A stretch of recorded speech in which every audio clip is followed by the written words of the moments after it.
think Thrawn's fucking? Dude, no, he is. I think that's the big reason he wants to get off. I think he is depraved. Oh yeah, he wants to get off big time.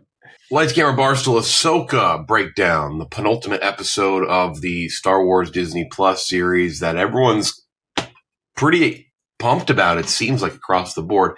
Cutting out maybe, if you eliminate the tippy top and the very bottom of reactions, I think the majority of people love this show.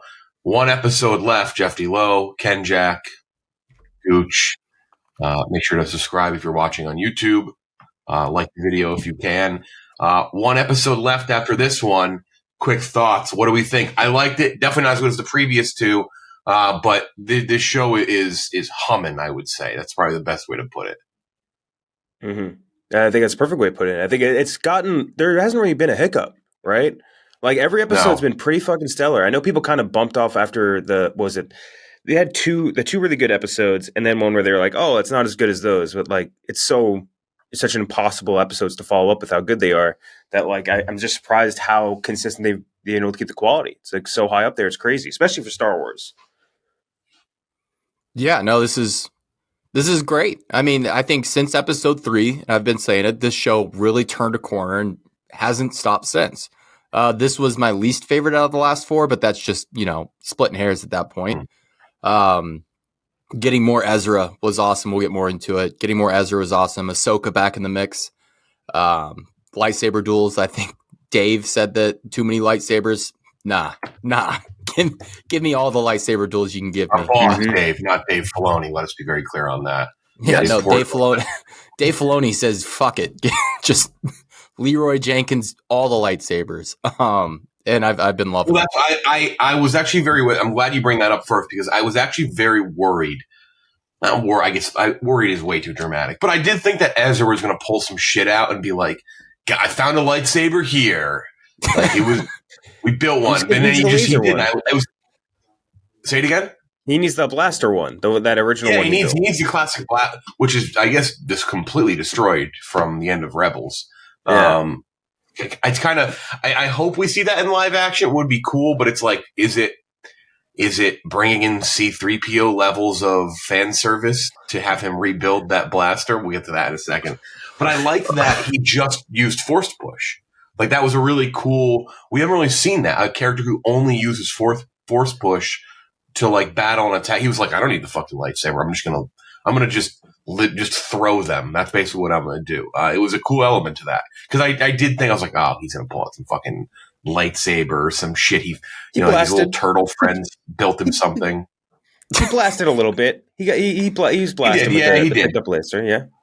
So it wasn't totally that. I will say, I think it's really cool to have a character that only does force powers, but I think they needed to work on the force fighting a little bit because, like, like when it's Vader walking around like force choking someone, like, yeah, that's sick, right? But like when it's just a guy going on like, ha, it's like, okay, like it needs to look a little cooler than just that. You know what I mean? I needed something. I don't know what it would be. I don't know if he throws a force punch that doesn't need to connect and that sends him flying. That would be cool. Do something like that. It needs to be a little more kinetic. I want it to be like an anime character fighting. You know how that exactly. You know how like anime. That's what I think it should look like. Just over the top, ridiculous. Because that's what the Force is. It just basically makes you a superhero at points. Yeah, it looked a little too soft. I don't know how to explain it. It was very cool, and he's like, nah, I got the Force on my side. It's cool little mic drop. I did think he was going to get his ass beat the second he said that. I thought that was just like the setup for him to just immediately not get shot or something, but just get like beat up. That would I thought they might do like a thing like he's rusty, he hasn't fought in a while. He has fought. I think they've clearly dealt with some shit on that planet. Obviously, Thrawn is just completely done with it. He's like, get me the fuck out of here, basically. He's like, this forsaken planet. Very cool Thrawn episode in terms of like his tactics. Yes. Like you kind of saw his tactics the first time you saw like the war map. You saw him like kind of figure out where everyone is and plotting and drawing out Ahsoka's ship and all that. It was, and then him, and that's a classic Thrawn thing too, where he's just like, yeah, we may have lost a little bit, but we really did win. Time was on our side. That's what Ahsoka needed, and we have it. So it was very cool. It was like Thrawn is handled still so well, and clearly Filoni gets the character and how to really make him menacing. He's just a great villain. 3PO though. Got a chuckle out of me. Ken Jack texted her right away. I just heard how rude and saw it show up on the subtitles, and I was like, "Oh no!" Can't be. I mean, so look, Star Wars for the most part they can't help themselves. They always got to bring in something or tie it in, which it is. It's very tied into the original trilogy. Don't get me wrong, and literally Anakin's in it. But I will give Filoni a little slack here because 3PO is so much part of the Clone Wars. Yeah. 3PO shows up a lot, obviously, along with Padme. Like, that's kind of like those arcs. So I get that. I get him wanting to toss a character that he used a lot in Clone Wars into. I believe 3PO's in Rebels, if I remember correctly. So, yeah. I did. I will say, though, I thought we were about to get some sort of, like, CGI de-aged like hologram of Princess Leia. I was very afraid when the second they brought her name up. Don't rule it out. Like when he said Leia, I was like, oh no. I was like, no, don't do it. Please don't do it. I don't think Filoni would do it, and I don't think a lot of the filmmakers working in Star Wars right now would do it. But I know for a fact, like the executives at Star Wars are absolutely on board with doing that shit. Oh yeah. But like no one wants to be the person who does something like that tasteless. Like that is. Yeah. Kathleen Kennedy what's her name? Billy Fisher, right? Her is her daughter, right? I think that's also Billy Ward. Yeah.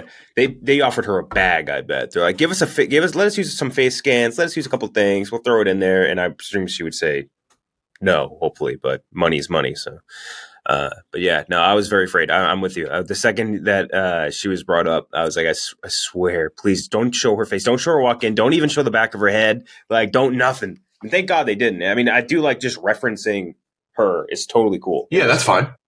Yeah. She's a massive part of it. She's a leader. Exactly. But yeah, I was like, oh fuck. I will say I'm still kind of confused as to why Mon Mothma looks like what she looks like before the first Death Star blows up in Andor, and not like she does after Return of the Jedi. Like that she went through a short hair phase, but I'm surprised they didn't line up the look there a little more for her. That one has surprised me from the beginning. Like it doesn't take me out of it, but it is like a weird, especially Filoni, there's so much about attention to detail, and she just looks like she does in Andor, which is set 30 years or however many years, or 15 years, right? However many it is before this show. Yeah. Let me tell you something, Jeff. Something I know about women. They be shopping and they be cutting their hair and then regretting it immediately. That's what they be doing. Maybe I think Mon Mothma is no exception. She's got that fucking bob.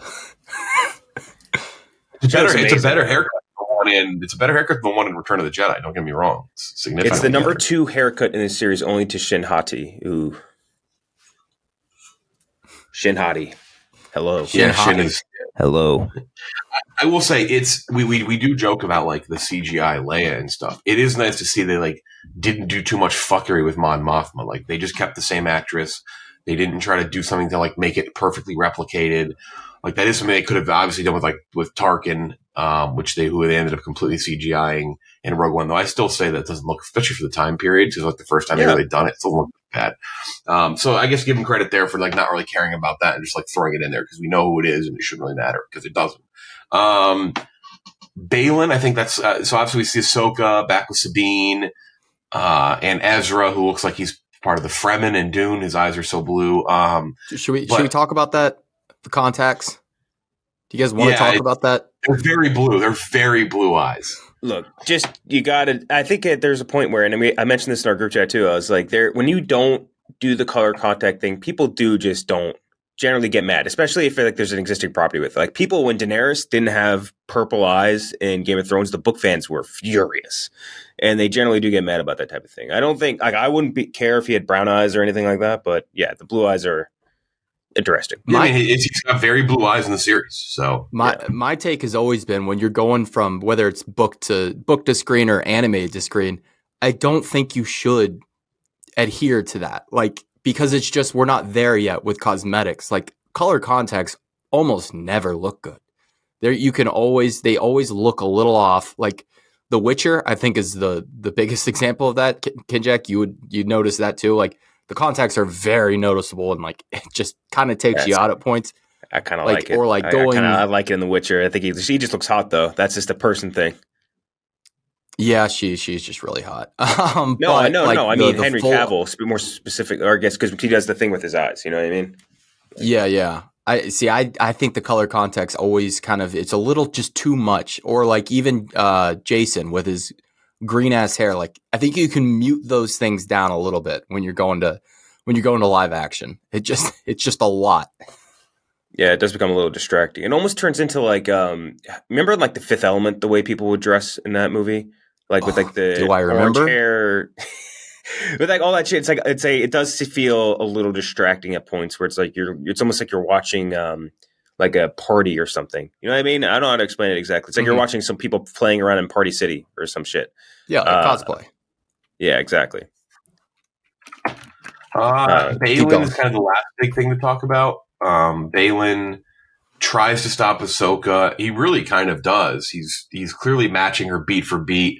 He is in a completely different vein than Shin and all these, and the Sith and the Night Sisters. Like, he really is truly separate from the Sith, separate from the Jedi. And you can tell by the way he's like going to follow the instructions of making sure that they go in and they attack, Sabine and Ezra and Ahsoka. But otherwise, he's like ejecting ship. He basically is like, oh, I got to stop you from intervening, but you can tell he's only doing it because out of like some mild loyalty to like the orders he was given. But otherwise, he's gone. And Thrawn mentions that it was like, where the fuck is Balin?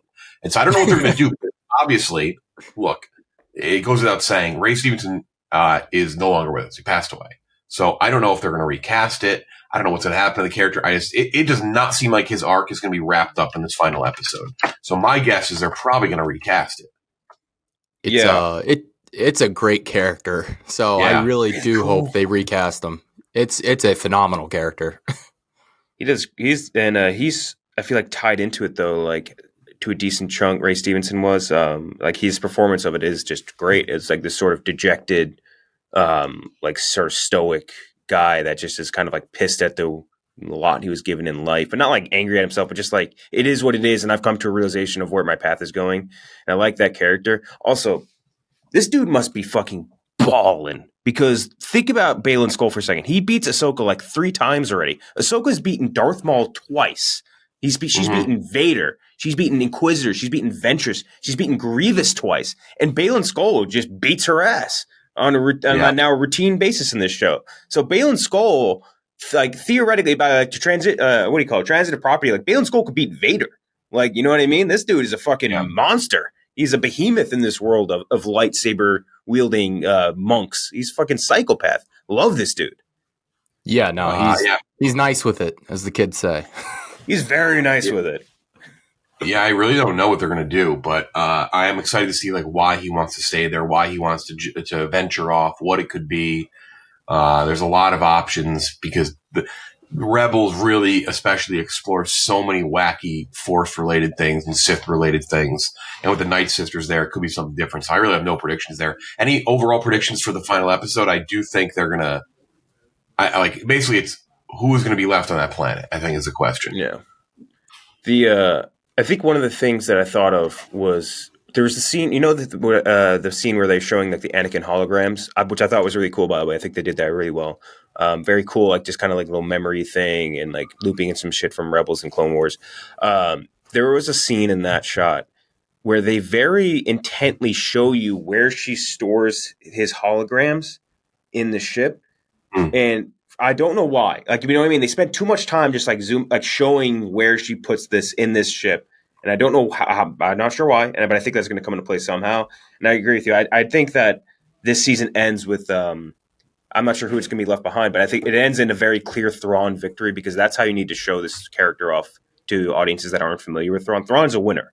That's all this dude does is win. And again, sometimes it's sacrificing the pawn to save the king, but he's like, that's what he's about. You know what I mean? He's all about like the big picture. You get a good sample of that in this episode, and I think you get a bigger sample in the next one with him winning, and then like kind of the allies in this case having to regroup and figure it out. Yeah, I think he gets away for sure, but I think everybody else he's associated with, I think the cargo, I think they get to that cargo, destroy it, whatever it is. Whether it's, you know, what Robbie brought up last week, which was like that they're zombies. I think they destroy that next episode. I think Morgan Elsbeth, fucking dead. Dead as a doorknob. There's no way she's making it up. She seems like she's very much out of the loop now in terms of. It seems like she made a bad deal here to team up with Thrawn. Yeah. He's like, she'll be saying something and you can tell he does not give a fuck about her opinion on anything. Mm-hmm. Well, there's another part I forgot to mention. Like the cool like sound and feeling of like when Stone Cold Steve Austin would come on stage to hear the glass break and everything's like really cool. Yeah. I had the opposite effect of that when Carson Teva showed up in that court with his like fucking little leather jacket and everything. He just like walks in and he's like, "Hey, it's me, Carson Teva." And I'm just like, "You motherfucker. I'm done. Too much Carson Teva. There's been too much Carson Teva for my liking." Yeah, there's got to be other fucking characters. Just bored of that. The Filoni character. I think he gets off. I think he's gone. I think Thrawn is gone. I think they get stuck there somehow, some way, and they find a way off themselves, but not this season. I do think they're going to lose. I think that's inevitable at this point. But I guess we'll see. You think Thrawn's fucking? Dude, no, he is. I think that's the big reason he wants to get off. I think he is depraved. Oh yeah. he wants to get off big time. But you think maybe that's a full trilogy of movies. Yeah, that's how long he's been gone. And he's kind of, I feel like maybe he's like the example, like his species has the most powerful, like no nut reaction of any species in Star Wars. Like if he nuts, his like all of his genius, his tactical genius goes out the window. Like his mental acuity or clarity all comes from him not busting and having and resisting all those Twi'leks that he comes across in his adventures. Sounds accurate. It's an accurate description. Hello, Night Sister. You're looking nice today. He's like he can't be near in the same room as the Night Sisters without like his wife being in the room or something. He's like the Mike Pence of like the Star Wars universe. Like, hello, Night Sisters. One episode left. That's it next week. So we'll have a breakdown next week. Make sure if you're on YouTube, subscribe to the channel so you know when these drop. Like the videos. We'll see. One left. And then nothing for a while with Star Wars. I don't even know what the next thing is. The Creator. I can't wait, dude. I got my tickets. I'm so excited. I don't know. I don't know what the next, like, what's the future Star Wars project? Would it be Andor? Would it be Andor season 2? It's Skeleton Crew, I believe, but I don't know when that happens. I think 2024. Andor is late summer 2024. Mm-hmm. Acolyte is 2024, so we're not going to get anything for a while. Skeleton Crew is like pretty close to done, but it doesn't sound like that's the show with Jude Law. That we're not getting that for a while. So Acolyte seems cooler to me. Yeah, this is for a while with the dude from Squid Games and a couple other people, right? Like that one looked cooler. I just want Andor season 2 already. Me too. Yeah. Just keep rewatching Andor. That's it for Ken, Jack, and Gooch. I'm Jeff Zilo. We'll talk to you next time.